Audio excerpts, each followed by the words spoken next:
everyone, it's Lydia here at Lydia's Leisurely Stitching. Today is Sunday, August 4th, 2024. Welcome to my 41st Flosstube video. I'm glad to have you here. I'd like to welcome any new subscribers or anyone checking out my channel for the first time. I hope that you like my projects and find a reason to come back in the future. And I'd like to give a special welcome to all my returning subscribers.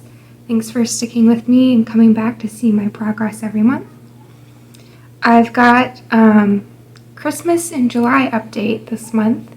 I tried to focus on my Christmas projects in July and get some good work into them, and so I've got that to share with you today. So that's 4 projects and a new start. 2 of them are Christmas themed because I've already done a little bit of stitching in August, and I figured I'd go ahead and share that to you as well. So my goals for July were to do 5,000 stitches on Victorian Christmas Eve and to start and finish a Mill Hill Christmas Village piece. So do you ever set goals for yourself after you should have accomplished them? That probably doesn't make any sense. So 2 years ago, in July 2022, I started the hashtag Mill Hill Christmas Village SAL, and I started working on the Mill Hill Kit bookseller. And this year, I decided that maybe I should be doing 1 Mill Hill Kit a year to kind of grow my Christmas village. And because I decided that, and I only finished the bookseller this year, that means that I'm 1 behind because I should have done 1 in 2023. So I made a goal for myself, which I was already behind on, which is why my goal was to start and finish a Mill Hill Kit in 1 month, when previously it's taken me 2 years to do 1. So I guess I'll go ahead and show you my Mill Hill Kit. So this is a new start. And let's see here.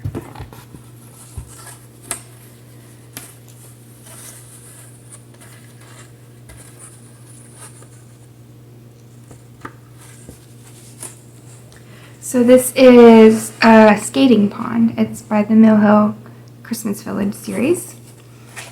And I started this on July 24th.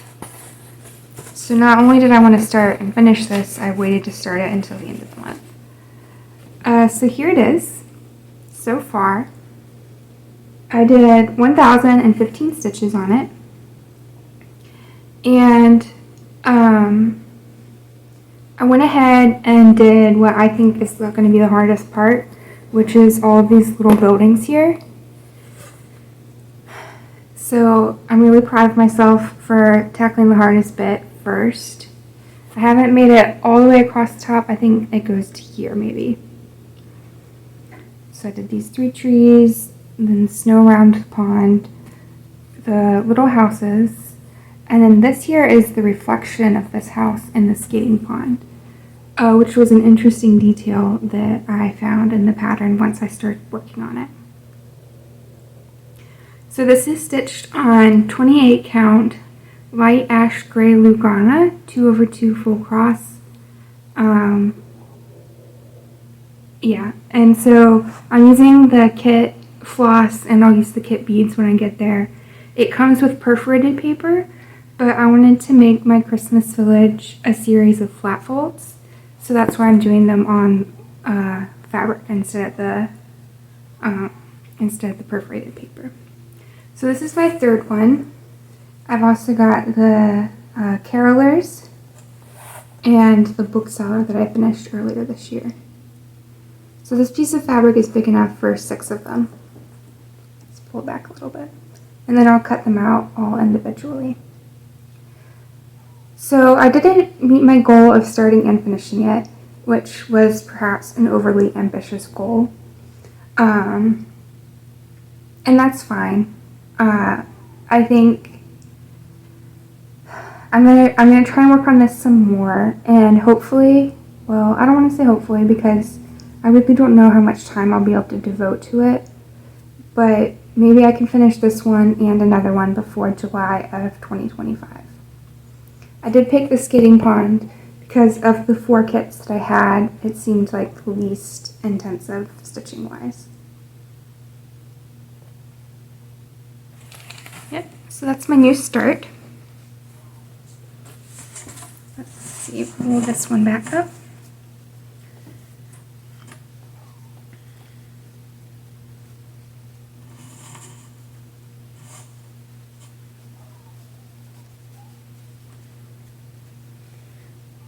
So that's a new start. And then I also wanted to do 5,000 stitches on Victorian Christmas Eve. This is artwork by Sandy Littlejohn and Deborah Lester. They're the Cross Stitching Arts. I don't know where you can find this legally anymore. I bought this several years ago from their Facebook page, which no longer seems to be functioning. And I haven't really found it anywhere else legally. So my goal for this one, and this is what it looked like last time I showed it to you. My goal for this one is to get it to 50% by the end of the year. And so in order to do that, I needed 5,000 stitches in July, and then I'll need another 5,000 stitches in December. So here it is so far. It's looking really good. So I finished this Christmas tree, the little boy, and pretty much everything over to the side of the little boy. This Christmas tree, the shop window, all of this snow on the ground, and then half of this lady in the purple dress. And I've got to say, I love the purple colors. I don't think I've ever stitched with those colors before, and they match my nightgown that I wear while stitching. So that was kind of cool to find. It must mean that I really like those colors. So this one, I did 4,760 stitches in July, and then I did another 419 stitches the first day of August, so I could get 5,179 stitches to reach my 5,000 stitch goal. And that is 11% of the total piece. So I did 11% in 1 month. Imagine if I worked on this more than once or twice a year. And so that brought it to 40%. So I need 4,700 stitches in December to get it to 50%. And that 50% is not including the back stitch. So I haven't done any of the back stitching yet. And I haven't really made a plan of when I'll do that either. So we'll have to figure that out. But man, this is looking really good in the camera. I think it is just looking amazing, even without the back stitching added in yet.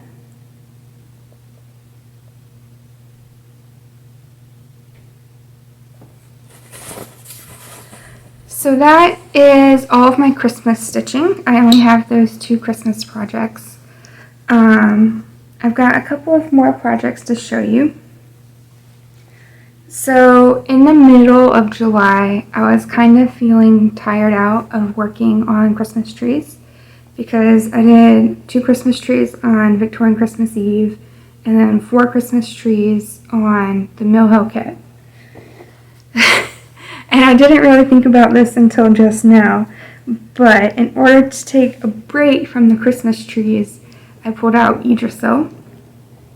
This is, I didn't say, I don't think, the Victorian Christmas Eve. That's on 32 count pearl gray Lugana 2/2 full cross. So this one that I pulled out to get a break from the Christmas trees is another tree. This is Yggdrasil by 2x2 Stitch Art on Etsy. And this is what it looked like last time I showed it to you. This is,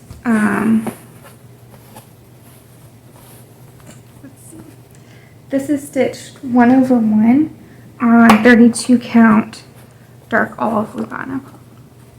And here it is now. So I worked on this for 4 days, and 1,062 stitches. So I already had this line here, but I've pretty much filled in this area above it. So I've got this curly Q yet to go down here, and then just this border to match up the two sides. So I'm really pleased with this and how it's turning out. I don't have a percentage on this one because the pattern calls for several square borders around it, and I've just decided to do just a tree in the middle, make it a circular chart.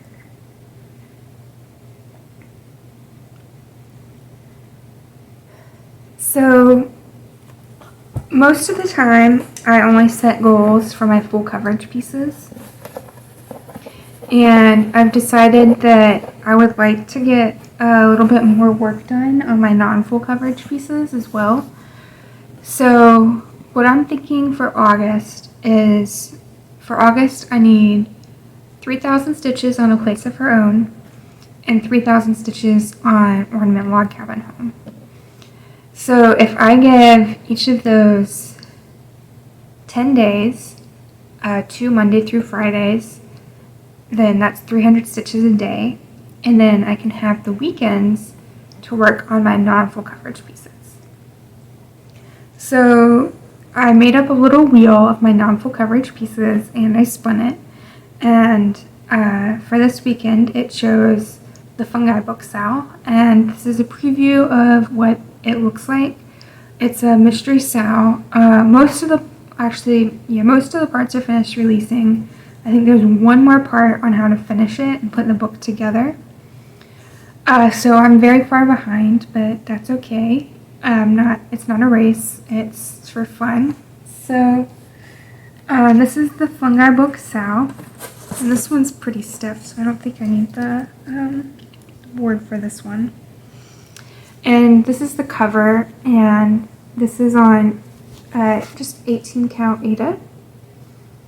And so let's see if I can get rid of that piece of floss. So I worked on this Friday, Saturday, and Sunday. Here it is. And I did 1,029 stitches. So I did this yellow border on the back of the book, and I finished the red border and the yellow border on the front of the book. I filled in this mushroom and all of the gold in the spine of the book, and then everything inside the border I filled in. It's kind of hard to see. There's like, yeah, it's really hard to see. There's like a branch with pine cones and leaves on it in the top of the front cover, and they just don't stand out very well at all. But I'm not very creative, so I didn't want to change it. And one thing I did change is that gold is supposed to be a Krynic metallic, and I did like the top border, and I just didn't like it because the Krynic doesn't lay very evenly, and these little green corners are supposed to be a Krynic as well, and I just decided I don't like Krynic, so I subbed them out for regular DMC. Same thing, the gold lines are supposed to be Krynic gold, and then the fungi is supposed to be the Krynic green. And I started filling it in with the green DMC, but I didn't like it. I prefer the gold, so I changed that. I did change that. So, like I said, the SAL is finishing up, and I'm obviously not caught up, but I'm happy that I was able to pull that out this weekend and get some work on it. So then, like I said, my main goals are my full coverage pieces, and I had a little bit of time on Friday, so I decided to pull out A Place of Her Own, and this is what it'll look like when it's finished. This is artwork by James Christensen, and it's charted by Heaven and Earth Designs, and this is what it looked like last time I showed it to you. I think I'll probably just show a preview of the corner I'm working in, because when I started it was 98% finished, and it's now 98.22% finished. So I did, how much did I do? 746 stitches in one day. I thought that was pretty good, and that's why I felt like, I felt like it was okay to take the time out from the weekend to work on non-full coverage pieces. So, like I said, this is 98% finished. So let me unroll it. And I'll show it to you, all of it. Can't get it all in the frame at once, but we'll do our best to show it. I love that tapestry in the background. When I was working on it, it felt like I was working on that and that was the entire piece because it looks so good. Like, you can even see the reflection of the unicorn in the mirror.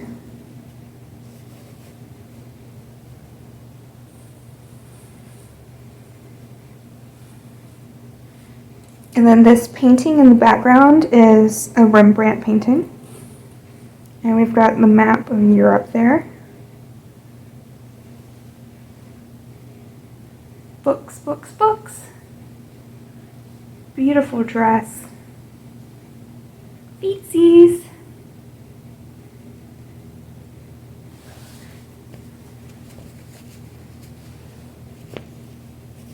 This carpet on the tiled floor. The carpet was probably the hardest part of this chart. More books on the carpet. And then we come to where I am working.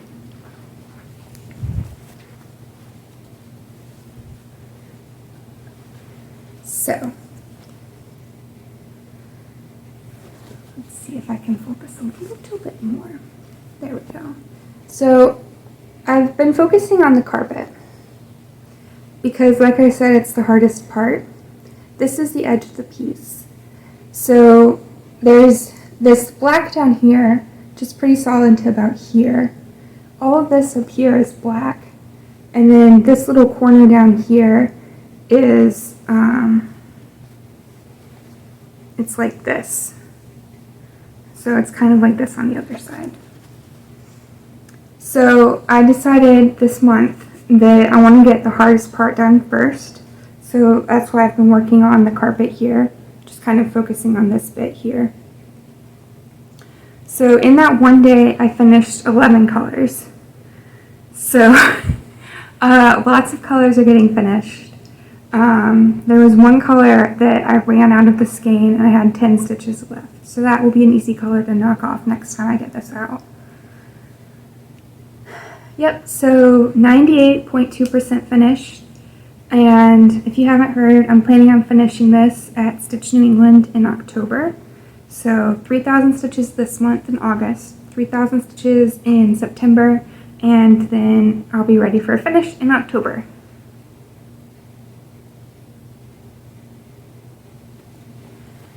Yep, so that's everything I've worked on.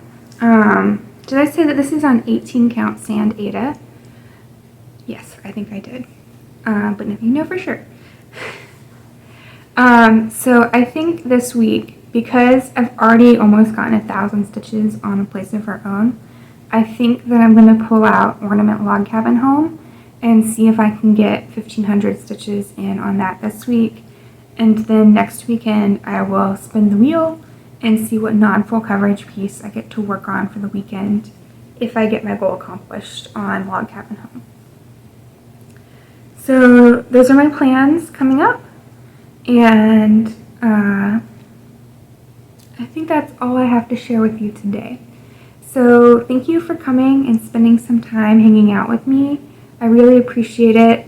I love getting comments, especially during the work week because they bring a smile to my face and help brighten up the week when I'm not spending all day stitching. So again, thanks for hanging out, and I will catch you next month. Bye everyone.